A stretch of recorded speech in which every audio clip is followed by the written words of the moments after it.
Hello everyone, welcome to my YouTube channel Bright Future English classes.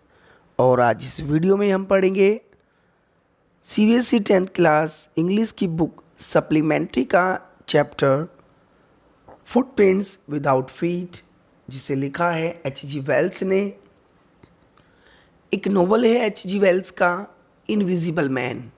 अब तो ये 12th class से हटा दिया गया है, बट 2 इयर्स पहले ये 12th क्लास में इंग्लिश के सिलेबस में इंक्लूड था।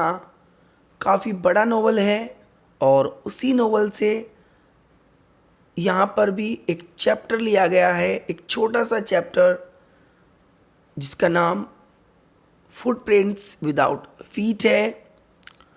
वैसे तो ये कहानी काफ़ी बड़ी है, लेकिन हम शुरू करते हैं इस कहानी को और हम यहाँ पर केवल उतना ही पढ़ेंगे जितना कि हमारे सिलेबस में दिया गया है। ये कहानी है एक साइंटिस्ट की जो कि इनविजिबल हो जाता है, और इस साइंटिस्ट का नाम होता है ग्रिफिन। ग्रिफिन जो है वो बहुत ही सेल्फिश आदमी है। वो अपनी ज़रूरतों को पूरा करने के लिए किसी भी हद तक जा सकता है और कुछ भी कर सकता है। उसने बहुत सारे गैरकानूनी कार्य किए हैं और जब भी कभी वो पकड़ा जाता था तो वो उस समय अपने सारे कपड़े निकालकर अदृश्य हो जाता था और वहाँ से बच निकलता था, क्योंकि उसने एक ऐसे मिक्सचर की खोज की थी। उसको पीने के बाद वो इनविजिबल हो जाता था, लेकिन अपने शरीर पर वो जितने कपड़े पहनता था वहाँ तक वो दृश्य हो जाता था, और जैसे जैसे अपने शरीर के जिस हिस्से से वो कपड़ों को हटा देता था वहीं से वो इनविजिबल दिखने लगता था। तो आइए शुरू करते हैं। एक बार ग्रिफिन जो है वो लंदन की गलियों से गुजर रहा था। अदृश्य तो वो था ही उस समय। वहाँ पर जो 2 लड़के थे, उन्होंने जैसे ही फ्रेश मड़ी फुटप्रिंट्स यानी कि कीचड़ से सने हुए पैरों के जब निशान देखे तो वे दोनों के दोनों जो लड़के थे वो काफ़ी आश्चर्यचकित रह गए, क्योंकि उन्हें पैरों के निशान तो दिख रहे थे, बट जिस आदमी के वे निशान थे वो आदमी वहाँ पर नहीं दिख रहा था। और ये पैरों के निशान किसके थे? ग्रिफिन के थे। दरअसल ग्रिफिन जो है कहीं से अपनी जान बचाकर भाग रहा था, और वे लड़के ग्रिफिन के पैरों के निशानों का पीछा करते चले गए। लेकिन धीरे धीरे हुआ क्या कि जो वे पैरों के निशान थे वे गायब होते चले गए, और आखिर में ग्रिफिन उन लड़कों से भी बचकर निकल गया। अब सर्दी की बात थी तो ग्रिफिन काफ़ी परेशान था। उसको काफ़ी सर्दी लग रही थी क्योंकि उसके शरीर पर कपड़े नहीं थे, और वो पूरी रात से ऐसे ही इधर उधर भटक रहा था। तो ग्रिफिन के मन में एक विचार आया कि क्यों ना किसी शोरूम वगैरह में, किसी स्टोर वगैरह में एंट्री की जाए जहाँ पर बहुत सारे गर्म कपड़े भी हो, जिससे कि वो अपने आप को वार्म अप कर सके, अपने आप को गर्म कर सके।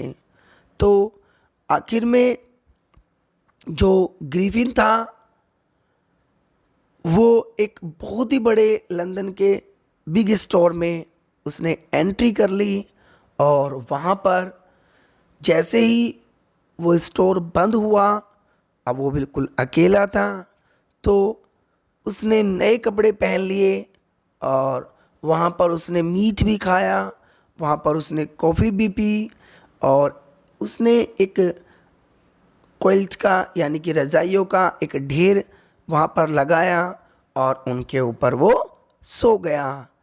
उसको नींद काफ़ी अच्छी आई और वो जल्दी नहीं उठ पाया, और उसके उठने से पहले ही उस स्टोर के कुछ असिस्टेंट्स वहाँ पर पहुँच गए। उन्होंने जब ग्रिफिन को एक रजाइयों के ढेर पर सोते हुए देखा तो वे उसका उसको पकड़ना चाहते थे। जैसे ही ग्रिफिन ने उनकी आवाज़ सुनी, ग्रिफिन आगे को भागने लगा और धीरे धीरे उसने अपने सारे कपड़े निकाल दिए और अंत में वो इनविजिबल हो गया और फाइनली वो उन लोगों से बचने में भी कामयाब हो गया। उसके बाद कुछ ही समय बाद ग्रिफिन एक थिएट्रिकल कंपनी यानी कि एक ड्रामे की कंपनी थी उसमें एंटर हो गया और वहाँ पर उसने कुछ बैंडेजेस बांध ली अपने फेस पर, एक डार्क ग्लासेस लगा लिए और एक फॉल्स नोज़ भी उसने वहाँ से उठा ली और उसके बाद उसने एक विस्कर्स यानी कि मूंछों का एक गुच्छा वो भी लगा लिया, यानी कि वो कम्प्लीटली विजिबल हो गया। और उसके बाद उसने जो वहाँ पर शॉपकीपर था उस शॉपकीपर को भी उसने लूट लिया, उससे सारे पैसे उसने छीन लिए और फिर उसने एक वहीं पर एक आसपास ही एक गांव था आइपिंग और वहाँ के लिए वो निकल गया। अब ग्रिफिन ऐसा क्यों कर रहा था? वो लंदन में क्यों नहीं रहना चाहता था? क्योंकि कुछ ही दिन पहले उसने जहाँ पर वो रहता था उसने अपने मालिक के घर में आग लगा दी थी और केवल इसलिए क्योंकि उसके मालिक ने उससे रेंट मांगा था और उसका मालिक उसकी जो स्ट्रेंज एक्टिविटी होती थी उनसे परेशान थे और दैट्स वाई इसने गुस्से में आकर अपने मालिक के घर में आग लगा दी और उस दिन से वो इधर उधर भटक रहा था। अब जो ग्रिफिन था वो आइपिंग विलेज के लिए चल दिया और आइपिंग विलेज पहुंचने के बाद ग्रिफिन जो है एक वहाँ पर मिस्टर एंड मिसिज हॉल की एक इन थी, एक सराय थी, वहाँ पर पहुँचता है और वहाँ पर वो 2 रूम रेंट पर ले लेता है। जैसे कि हाल फिलहाल में जो ग्रिफिन था वो थिएट्रिकल कंपनी से पैसे भी चुरा कर लाया था तो उसने इस इनकी मालकिन को मिसिज हॉल को कुछ एडवांस भी दे दिया और अपना जो किराया था वो भी दे दिया। और जब मिसिज हॉल ने उसको देखा तो उसकी जो अपीयरेंस थी वो तो स्ट्रेंज थी ही, लेकिन मिसिज हॉल तो एक ऐसे समय में जब बहुत ही कम यात्री आइपिंग में आते हैं, ऐसे समय में किसी यात्री के आने से और उसके 2 कमरे बुक करने से और एडवांस पहले ही जमा करने से काफ़ी खुश थी।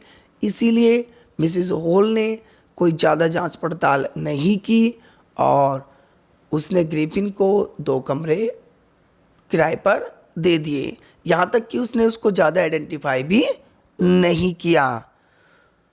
अब ग्रिफिन की अपीयरेंस को देखकर जो आइपिंग गांव वाले लोग थे वो काफ़ी आश्चर्यचकित हो गए थे, आपस में बातें करने लगे थे कि आखिर ये आदमी इतना अजनबी है क्यों।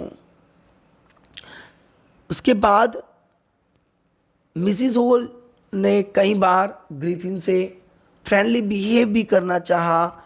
उसने उस दिन उसके लिए चाय भी बनाई, खाना भी उसको दिया और उसने उसे ये भी कहा कि तुम अपने इस कोट को निकाल दो क्योंकि सर्दी में ये गीला हो गया है, मैं इसे सुखा दूंगी।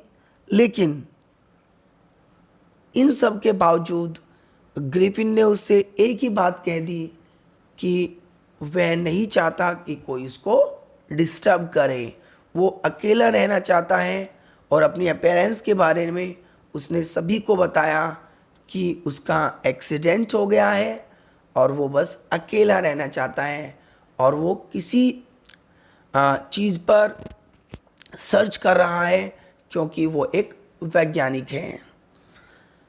चलो कोई बात नहीं, मिसिज हॉल उसकी बातों को समझ गई और मिसिज हॉल ने उससे दूर रहना ही ठीक समझा। समय बीतता चला गया, उसकी स्ट्रेंज एक्टिविटी भी जारी रही। वो अगर कहीं घूमने जाता था तो रात को जाता था और पूरा दिन अपने कमरे को लॉक करके रखता था, किसी से भी कोई बातचीत नहीं करता था। अगर किसी ने कभी उसको देखा तो उसी कंडीशन में देखा जिस कंडीशन में वो लंदन से आईपिंग आया था। धीरे धीरे उसका सारा पैसा जो है वो समाप्त होता चला गया। जब उसका सारा पैसा समाप्त हो गया, उधर से जो मिसिस हॉल थी उन्होंने उस पर दबाव बनाया कि उन्हें रेंट चाहिए और एडवांस भी चाहिए। अब ग्रिफिन के पास तो पैसा बिल्कुल भी नहीं था। ग्रिफिन एक्सक्यूज़ देता रहा कि उसके पास कहीं से पैसा आने वाला है, और जैसे ही उसके पास कहीं से पैसा आया वो एकदम से उनको पैसा चुका देगा। और उसने ग्रिफिन ने कुछ सोचा, उसने सोचा कि जो मिसिस हॉल की इनके पास में ही एक घर था, वो घर था क्लर्जीमैन का, यानी कि एक पादरी का। उसने उसमें चोरी करने के विषय में सोचा और आखिर में ग्रिफिन ने क्लर्जीमैन के यहाँ पर चोरी कर ली। क्लर्जीमैन को थोड़ा एहसास हुआ कि उसके घर में कुछ हो रहा है, लेकिन ग्रिफिन तो अदृश्य था, वो वहाँ से आसानी से बचकर निकल गया। लेकिन अब आईपिंग में और ख़ासकर उस कॉलोनी में जहाँ पर ये रहता था, सभी को क्लर्जी मैन के यहाँ पर चोरी का जो अंदेशा हुआ था, वो शक किस पर जाता था? सिर्फ और सिर्फ ग्रिफिन पर जाता था। और ग्रिफिन जो है उसी दिन, ग्रिफिन सुबह सुबह चोरी के लिए निकल गया था तो अपने कमरे को वो खुला छोड़ आया था। उधर मिस्टर एंड मिसिस हॉल दोनों ने ग्रिफिन के कमरे को जैसे ही खुला देखा, जो कि यूजुअली हमेशा बंद रहता था, उन्होंने उस कमरे में जैसे ही एंट्री की, उन्होंने देखा कि उसका कोट, उसकी बैंडेजेस, वे सारी चीज़ें, उसकी जो बिलोंगिंग्स थी वो इधर उधर बेड पर फैली हुई थी। धीरे से ग्रिफिन भी वहीं पर एंट्री कर गया और ग्रिफिन ने उन पर अटैक कर दिया। ग्रिफिन ने उनको खूब पीटा। अब जो ग्रिफिन के रूम में चेयर थी वो, और जो और चीज़ें थी, उसकी कैप थी, इन सभी चीज़ों से ग्रिफिन ने मिस्टर एंड मिसिस हॉल पर हमला किया। अब मिस्टर एंड मिसिस हॉल को तो यही लग रहा था कि यहाँ पर कोई नहीं है।